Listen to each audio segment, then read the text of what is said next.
Huli Cam! Mga kapuso, doble ingat po sa pagpili ng kasambahay.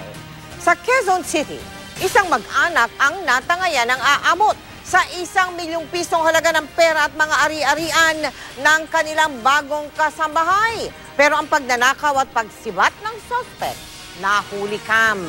Nakatutok si Cara David, exclusive.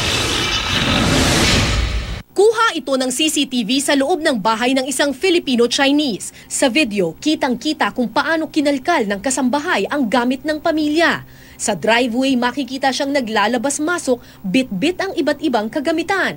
Isa-isa niya itong inilabas sa gate sa kapumara ng jeep. Ang babae sa video nakilalang si Florenda de los Santos.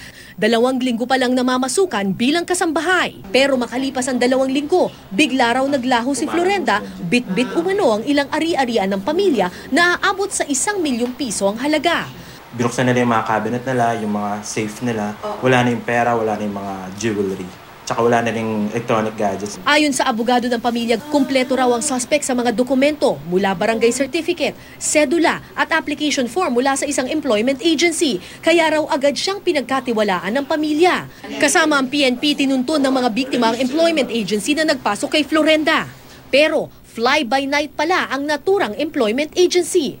Pagdating namin doon, yung ahensyang inakala namin ay hindi mo pagkakamalang ahensya.